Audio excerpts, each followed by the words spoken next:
Here I am, one victory point from winning the game, while I'm close to a city with Catan's most overpowered development card in my hand and none of my opponents close to winning themselves. Well, what if I told you it wasn't supposed to be this way? In fact, my opponents thought I was crazy because I only started on 2 resources. Well, instead of telling you, let me show you how this all came to be. Oddly enough, the game began as any other. I'm playing as green and I'm the first to place, so I started to look for interesting spots. My eye caught some of the strong or weak spots at the bottom of the board. The 8-5-10, the 8-5-4 and the 6-9-3. There are some other spots with good numbers as well, like 8-5-10 and a 6-5-9 to get the best brick. I selected the 8-5-4 because I wanted to start on the best wheat. I expected the 8-10 to be left open after initial placements were done, so that would be an amazing expansion spot for me. I knew there were a couple of coastal spots, like the 6-2 and the 9-10, that would work quite well with my setup, so I think it's a good selection. Black is currently the highest ranked player in Finland. They're up next and decide to select the 6-5-9.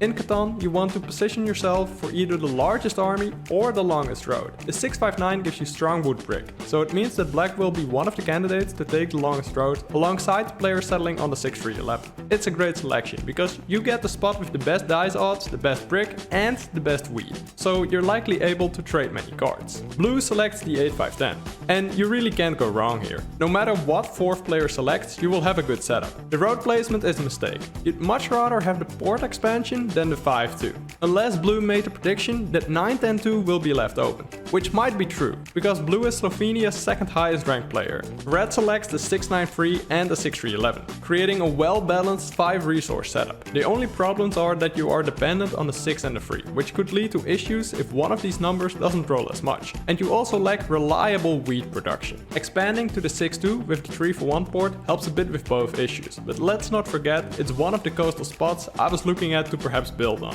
because then I can buy a lot of development cards with ore wheat cheap. Blue selects the 9-4-11, which I agree is the best choice left on the board. Blue has a ton of ore, but also lacks a bit of wheat, has too much wood and no brick and no port either. This is definitely not a bad setup, but blue's challenge will be finding a way to combat this resource imbalance. Black now has a choice between the 9-10-2 and the 8-4-3. The 9-10-2 is probably better for black, but then you leave me with a really powerful setup.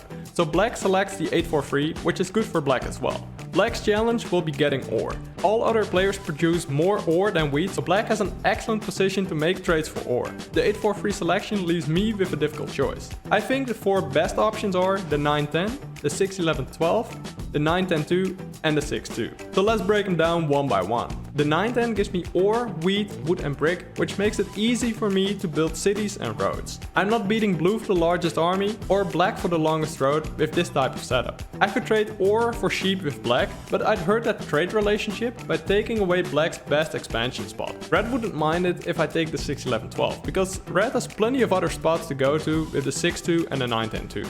If I were to select 6-11-12, I could trade brick for wood with blue, but I don't know where to expand to fix my resource imbalances. I would produce much more brick than wood and much more ore than wheat. This requires a lot of trading, and I'm not so sure these opportunities will arise later in the game as well. The 6-2 is an interesting spot. With 2 ore hexes, 2 wheat hexes, a strong sheep hex and a 3-for-1 port, I would be the front runner for the largest army. However, you have to expect that black will use my lack of road building resources to be able to plow me to the 8-10 sheep port. This leaves me with only a settlement spot on the 6 sheep, and getting the necessary wood and brick might be quite expensive for me. On top of that, either red or blue will end up with the 9-10-2, which is an incredible spot for either of them. So that's why I took it myself. It's an experimental strategy, but that also makes opponents underestimate me. Here's why I think it could work. I could trade wheat to red and blue and ore to black, and I can build cities quite easily. In the current metagame, it's much easier to get trades, because you can simply extort your opponents into getting your missing cards. But most of all, I'm simply quite curious to see if this works or not. I pointed my road away from the open spots because I simply won't be able to cut them off anyways, and this way I won't get stolen from, because my opponents wouldn't be scared that I would cut them off. My early game goals are building on the 8-10, buying development cards and building a city.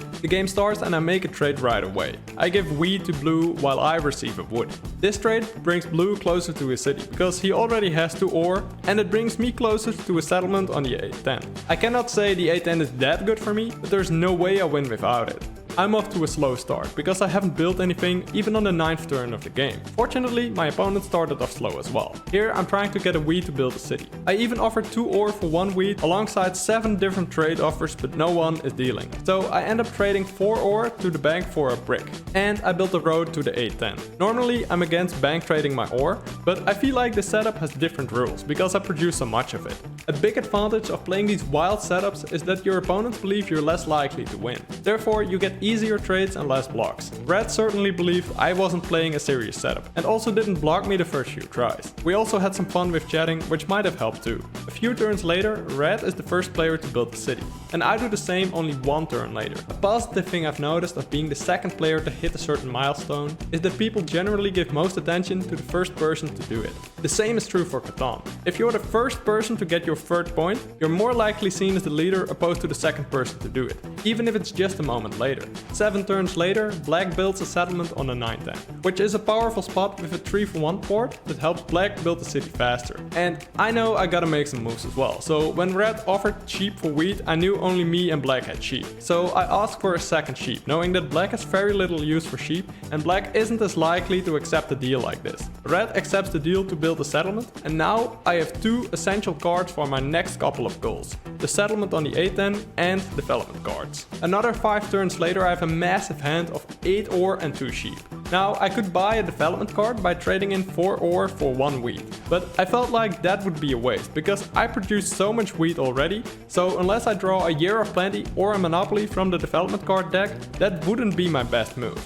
Therefore, I traded 4 ore for a brick. The other reason that brick is better here is because I'm saving up for a settlement. Getting a settlement early is great because you want to complete your toughest task as soon as possible. My toughest task is building a settlement. Wheat will come at some point, so I'll be able to buy development cards later as well. A settlement is a lot less certain. My opponents still think I'm unable to win, so I'm not afraid of them stealing from me at all. I trade ore for wood with Black at the same turn and I pass the dice to Black. A couple of turns go by in which I 7 out, I toss my ore, I have good rolls, I trade with Blue, and I was able to build my first expansion settlement on the A10. Because Black is the wood brick player without any ore production. Blue also built the city. The trade Blue made with me cost Blue a sheep and a wood, while receiving a wheat. I think the more sheep I get at this point, the more unstoppable I become. Unfortunately, it doesn't mean I became immune to 7 outs and I lose 4 ore again. The main problem is that my wheat numbers roll way less than expected, so I'm often stuck with a handful of ore. On top of that, my best wheat spot, the 5, gets blocked as well now. Despite that, I had a great few turns, because my numbers came in clutch. We rolled a 10 and 2 8s, so I have a fantastic set of options here. I could build a city here, but I don't think there's a way I win the game without taking the largest army. So instead, I decided to buy 2 development cards. They turned out to be a knight and a Year of Plenty. I was also able to trade a brick and an ore to Blue in exchange for 2 sheep. So I have a very good position here. Once we got to my next turn, quite a few things have happened. For example, I got stolen from by Black.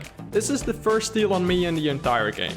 Blue also settled, Red settled, and Black settled, so quite a bit of action. I roll the dice before I activate my knight because stealing a card would put me on 8 cards, and if I roll a 7, it's trouble. So after rolling a 6, I blocked the 8 sheep, because both players were out of sheep, which stalls my largest army competition, and I don't think anyone has a clearly winning position here. I could have built the city again here, but I decided to buy 2 development cards, because I have the opportunity to take the largest army now, and because sheep are more valuable to me than ore in this game. The development card turned out to be a victory point and my second knight, which I got to activate on my next turn, and I blocked the free wheat. I steal sheep from Blue, but I feel like this play is somewhat underwhelming. I think Blue and Red are ahead of Black at the moment, because of their development cards and Blue's newest settlement. I roll a 5, which gives me wheat and lets me buy a development card. It turns out to be a road building. The 2 free roads could perhaps allow me to sneakily take the longest road if the other players don't pay close enough attention.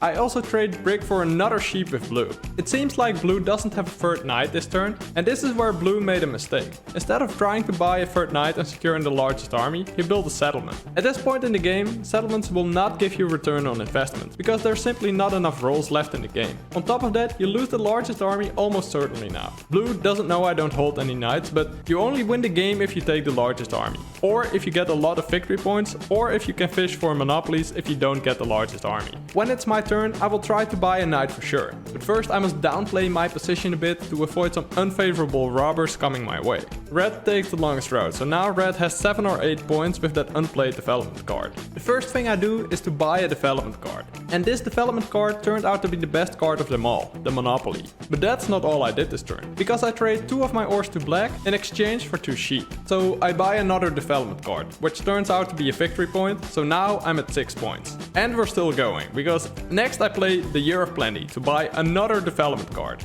And this time it's my 3rd knight, which is enough to take the largest army next turn, if blue doesn't activate his 3rd knight first. So I practically have 8 victory points right now. On blue's turn, he didn't play a knight and bought no new development cards, so my largest army doesn't have any pressure. But for my next turn, I'd like you to pause the video, because this seems to be the most important turn in the game. I'm curious what you would do in this situation.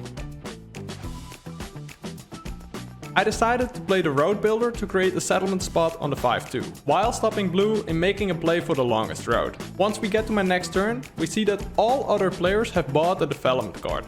This somewhat forces me to play a knight and to take the largest army now. It also means that red could have 9 victory points, needing only 1 more to win the game. So I block red on the 6 sheep, I steal a wood, which gives me a clean settlement on the 5-2 for my 9th point. I end my turn and now it's black's turn. Black plays a knight, blocks the 10 wheat and steals a wheat from me as well. Then continues to roll a 6, which is not a good number for me. Blue tries to put all the attention on me, I put some of it on red as well, and I try to get black to take the longest road. Fortunately for me, black builds 3 roads to take the longest road and to reduce red's odds of winning the game. Blue doesn't play a knight, rolls a 6, now with red holding 14 cards, and it's getting kinda crazy. Blue didn't seem to realize this and continues to trade wood for sheep with red to buy a development card. Red then rolls an 8, so now I'm waiting with the win in hand, and I only need to survive this turn to win with my 2 resource strategy. But tragically, red plays road, settlement for 6 points, and with 4 cards in hand trades 3 for 1 with the bank for 7th road to make the longest road. Unfortunately, both development cards turned out to be victory points, so red won the game. Which is devastating, but I'm also proud of this game, because it shows I get to a position where I would have won in a lot of scenarios. What if black doesn't unblock red before the roll? What if red's best number doesn't roll twice in a row? What if I played it slightly better? Because in hindsight, when I played the road building, I should have played the knight. That way I wouldn't be forced into playing the knight the turn after, and I'd have the choice to play the monopoly or the road building to perhaps take the longest road myself. This proves that the Orweed strategy is viable and can be played at a high level under the right circumstances. So if you want to learn more about Catan strategy, I recommend you to watch this video next. I'm also available for Catan coaching, of which the link is in the description as well as the replay link. Regardless, thank you for watching this video and I wish you a great day.